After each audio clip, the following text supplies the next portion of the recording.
Bonjour tout le monde et bienvenue dans ces pronostics de Money in the Bank 2020 qui promet d'être particulier.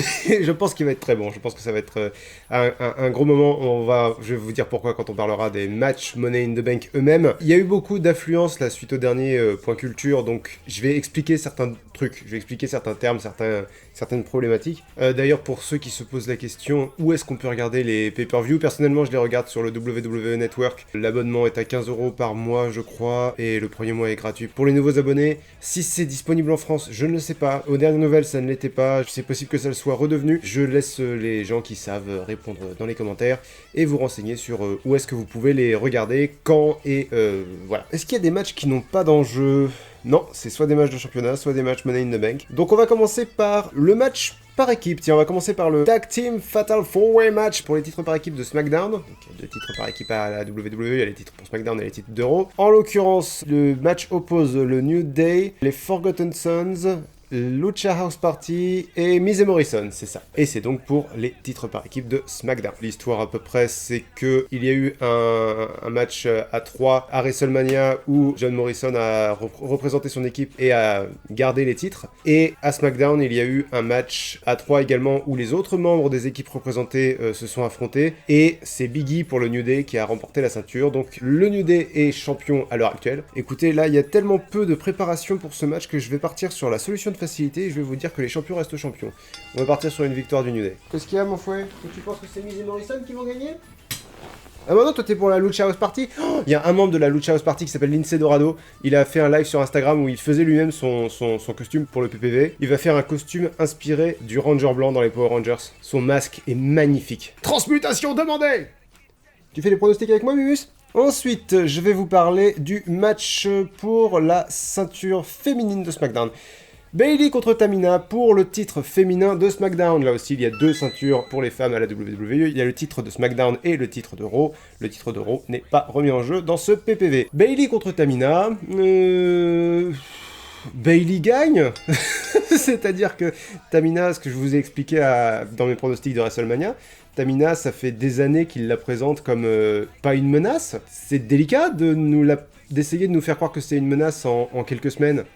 Ça commence un peu avec... Le plus frustrant, c'est qu'elle a posté des petites vignettes sur Twitter où elle est marrante, elle est astucieuse, bref, elle a une personnalité. Pourquoi ils exploitent pas ça dans les shows hebdomadaires? C'est quand même incroyable. Qu'est-ce que t'en penses, toi, mon mus? Poil de chat, poil. À mon avis, la vraie rivalité, c'est entre Bayley et Sasha Banks, la meilleure amie de Bayley avec laquelle elle a été en rivalité à NXT, et entre lesquelles il commence à y avoir de l'eau dans le gaz. Donc voilà, à mon avis, on va vers un match Bayley-Sasha Banks plus tard dans l'année. Ensuite, on va vous parler moi et Mimus. Drew McIntyre contre Seth Rollins. C'est la première défense de titre de Drew McIntyre. Je suis assez confiant sur le fait qu'il va rester champion. Seth Rollins est excellent en heel. Je crois que Seth Rollins est parti pour être le seul gars qui va être dans le top 5 ou top 10 du stats de toutes les années depuis que je fais les stats annuels. En 2018, c'était un champion intercontinental incroyable. En 2019, ça a été un champion universel incroyable jusqu'à ce qu'il se casse la gueule à cause du booking catastrophique. Et là, c'est un des meilleurs heels, c'est méchant, un des meilleurs méchants du programme de Raw. Il est vraiment très très bon. C'est un excellent catcheur, Seth Rollins. Ensuite, Braun Strowman contre Bray Wyatt pour le titre universel.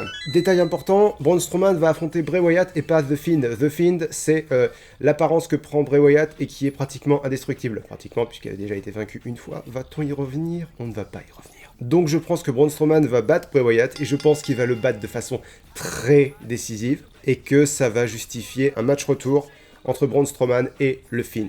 Le Fiend, c'est le catcheur qui a le masque réalisé par Tom Savini, le gars qui a fait les effets visuels, les maquillages et tout ça, de plusieurs films de Romero, je sais plus exactement lesquels, il me semble qu'il a travaillé sur Evil Dead aussi, grand gars du cinéma d'horreur. Et il me reste plus qu'à vous parler, alors va peut-être y avoir un match, parce que j'enregistre cette émission avant le dernier épisode hebdomadaire de la WWE, parce que SmackDown est diffusé le vendredi et que je le regarde le samedi, le pay-per-view c'est le dimanche, c'est très serré pour faire des pronostics si je regarde tout. Il va peut-être y avoir un match Sheamus contre Jeff Hardy. Si jamais c'est le cas, je pense que Jeff Hardy va gagner. Il le présente vraiment comme le héros de l'histoire. Voilà, j'ai pas grand chose à dire de plus. Si jamais ce match a lieu, c'est mon pronostic. Alors, d'habitude, tous les ans, à Money in the Bank, il y a un match à l'échelle. Le principe d'un match à l'échelle, c'est que pour gagner, il faut décrocher quelque chose qui est suspendu au-dessus du ring en grimpant sur une échelle. Merci Emus, c'était parfait. Et en l'occurrence, ce qu'il y a de suspendu au-dessus de la mallette, suspendu au-dessus du ring, c'est une mallette qui garantit à celui qui possède cette mallette, donc à celui qui a gagné le match, le droit de défier un champion quand il veut. C'est un élément scénaristique très intéressant puisque ça permet par exemple aux heels, donc aux catcheurs du côté obscur de la force, d'encaisser leur mallette genre juste après un match de championnat où le champion il est à terre, il est battu, il peut plus rien faire. T'encaisses ta mallette, tu fais le tomber sur le champion qui peut plus se relever, et t'es champion alors que t'as rien fait, c'est injuste, bouh, t'es mauvais, on espère que tu vas te faire battre. Voilà. C'est le genre de scénario qu'on peut avoir et qui arrive relativement souvent. Si c'est un gentil qui décroche la mallette, il va dire j'ai le droit à un match de championnat, alors je te défie pour tel PPV, machin. Les PPV, c'est les grands shows. Sauf que cette année, vu qu'avec le confinement, machin truc, ils ont essayé de faire des matchs cinématographiques, on va dire, c'est-à-dire des matchs avec beaucoup de mise en scène à WrestleMania, ils ont décidé que le match Money in the Bank, alors déjà, le match Money in the Bank masculin et féminin aura lieu en même temps. Ça se passera au quartier général de la WWE à Stanford. Ils devront partir du rez-de-chaussée, aller jusqu'au toit du bâtiment. Sur le toit, il y a un ring avec une échelle et une mallette accrochée au-dessus du ring. Je pense que ça va être excellent. C'est Die Hard, finalement. Die Hard version catch. Les participants, donc là, les deux matchs ont lieu en même temps. Donc nous avons Asuka contre Shayna Baszler, contre Nia Jax, contre Dana Brooke, contre Lacey Evans, contre Carmella. Et côté masculin, nous avons Rey Mysterio contre Aleister Black, contre Daniel Bryan, contre King Corbin, contre Otis, contre AJ Styles. Tous les participants au match ont remporté un match de qualification pour accéder à ces deux matchs-là. Alors, déjà mes attentes. Personnellement, j'attends que quelqu'un soit jeté du toit, parce qu'ils en ont parlé plusieurs fois, et si tu l'évoques, tu le fais, parce que du coup, là, j'ai très envie de le voir. C'est du catch, c'est évidemment que c'est pour de faux. Étant donné que ça va être mis en scène, il y a déjà eu des cas de catcheurs qui devraient être morts et puis qui sont revenus, ça se fait. C'est-à-dire que AJ Styles, là, qui participe au Money in the Bank masculin, il a été enterré à WrestleMania, enterré vivant, et pourtant il est là. C'est con, mais c'est du catch. Si tu veux, le spectacle continue. C'est mieux quand il justifie pourquoi ils sont pas morts. S'il le justifie pas, écoute, c'est pas grave. C'est moins bien, c'est pas grave. Du coup, allez-y, balancez quelqu'un du haut du toit. Je ne sais pas qui, par contre. Corbin! Balancez King Corbin du haut du toit. Concernant mes pronostics, alors pour le Money in the Bank masculin, je suis assez confiant sur le fait que AJ Styles va gagner. Daniel Bryan a déjà gagné une mallette Money in the Bank dans sa carrière. Corbin aussi, et je pense que en fait, King Corbin était mon favori, celui que je voyais le plus gagner, jusqu'à ce qu'ils annoncent AJ Styles. AJ Styles, c'est très bien parce que c'est un heel, il a le personnage pour que ça fonctionne avec la mallette. Otis, ça fonctionne pas, c'est un catcheur par équipe. Lui, ce qui l'intéresse, c'est son amoureuse, c'est Mandy. Je vois pas le truc marcher avec Otis et la mallette. Rey Mysterio, ça peut, s'il décide de faire gagner un face, je pense que ce sera face, c'est les gentils. S'il décide de faire gagner un face, je pense que ce sera plutôt Rey Mysterio. Aleister Black, je le vois pas avec la mallette. D'un point de vue strictement goût personnel, je préférais qu'Aleister Black gagne.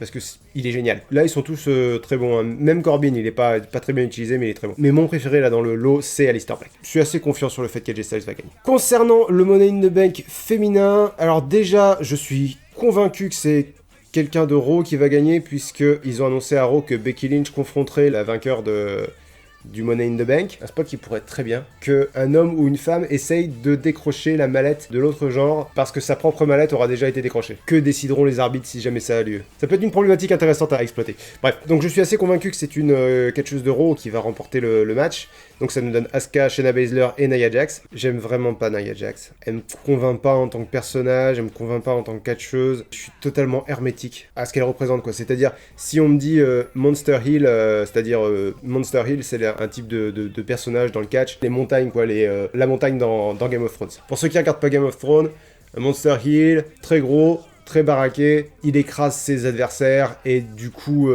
we need a hero pour le vaincre. C'est ce qui est censé être Nia Jax, c'est aussi ce qui est censé être Tamina, ça ne marche pas du tout. Il y a des Monster Heels qui fonctionnent très bien dans le catch féminin, Raquel Gonzalez à NXT, mais Nia Jax et Tamina, ça ne fonctionne pas. Et Nia Jax en particulier, ça ne fonctionne pas du tout. Pour moi, après, c'est chacun son appréciation. Donc du coup, j'ai pas du tout envie qu'elle gagne, et je pense pas qu'elle va gagner. Mais c'est surtout parce que Asuka et Shayna Baszler sont géniales. il y a ça, c'est-à-dire que Nia Jax, elle est C-, Asuka et Shayna Baszler, elles sont A+. Je parle pas de Dana Brooke et Lacey Evans et Carmella, parce que je vous ai dit, je pense que c'est quelqu'un de Raw qui va gagner. Donc, Asuka ou Shayna Baszler. Franchement, les deux. Franchement, je vois les deux gagner. Je pense que ça fonctionnerait mieux avec Shayna Baszler. Je vais pronostiquer une victoire de Shayna Baszler parce que j'imagine très bien Shayna Baszler avec la manette. Elle a déjà un côté lion en cage ou un côté requin, un côté... elle te tourne autour en attendant que tu sois faible pour te bouffer. Sauf que pour Shayna Baszler, à tout moment, t'es faible. Parce que c'est Shayna Baszler. C'est une ancienne combattante de MMA. Elle est très convaincante dans son rôle, elle, Shayna Baszler. J'ai aucun mal à penser qu'elle pourrait me péter la gueule, mais sans sourciller, quoi. Voilà. Elle est très intimidante. Elle fonctionne vraiment très très bien, Shayna Baszler. Moi, je l'aime beaucoup. Le truc, c'est que Asuka a plus ou moins un push depuis le début du confinement, en fait. Ils aiment beaucoup Asuka, j'ai l'impression qu'ils la trouvent très divertissante. Un push, c'est quand ils mettent en avant un catcheur ou une catcheuse. Soit ils mettent un catcheur, une catcheuse ou une équipe dans la course pour le titre, soit ils foutent carrément le titre dessus. Globalement, c'est ça un push. Genre, par exemple, on peut dire que Shayna Baszler, elle a eu un push du Royal Rumble jusqu'à WrestleMania parce que elle a fait grosse impression au Royal Rumble, elle a failli le gagner, elle a éliminé tous ses adversaires à l'Elimination Chamber, le PPV qui a lieu entre le Royal Rumble et WrestleMania. Royal Rumble, c'est un des gros PPV de l'année qui a lieu en janvier, et le WrestleMania, c'est le gros PPV de l'année qui a lieu fin mars, début avril. Non, ouais, je pense qu'ils vont faire gagner Shayna Baszler parce que je la vois très bien tourner autour de Becky Lynch, attendre le moment où elle sera le plus faible et encaisser la mallette sur elle à ce moment-là. Mais est-ce que j'imagine que Vince McMahon a envie qu'on voit un règne de Shayna Baszler? Parce qu'il y a ça aussi, il y a cette question-là. Shayna Baszler a l'air de vouloir se diriger vers Hollywood. Là, elle va apparaître dans le premier épisode de la 5e saison d'une série qui s'appelle Billions.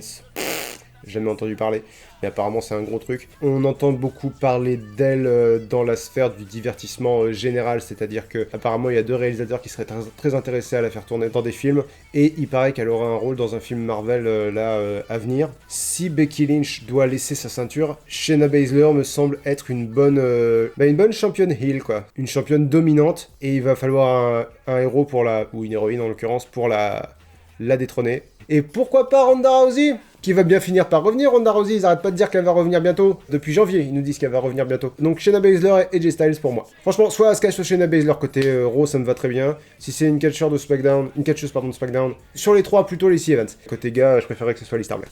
Mais je pense de toute façon que le match va être génial. Je pense que ça va être quelque chose à voir. Si jamais vous avez envie de regarder, ça va ressembler à rien de ce qu'on a vu depuis toujours.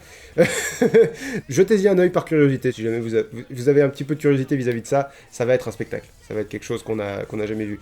Ils vont se battre dans tout le QG. Ils ont parlé des vestiaires, ils ont parlé de la salle de gym, ils ont parlé de la cantine. Ils vont se battre dans la cantine, ça va être tellement bien. Ils ont parlé plusieurs fois du bureau de Vince McMahon. J'espère qu'ils vont tomber sur le bureau de Vince McMahon. Apparemment, Vince McMahon, il a un crâne de T-Rex dans son bureau.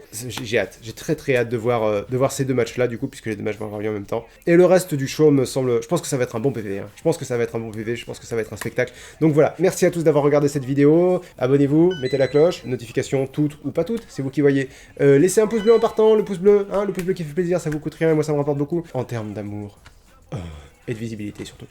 Et vous pouvez laisser un commentaire pour me dire ce que vous pensez, ce que vous attendez de Money in the Bank. Et je vous souhaite une très bonne fin de journée. Je vous dis à la prochaine. Ciao!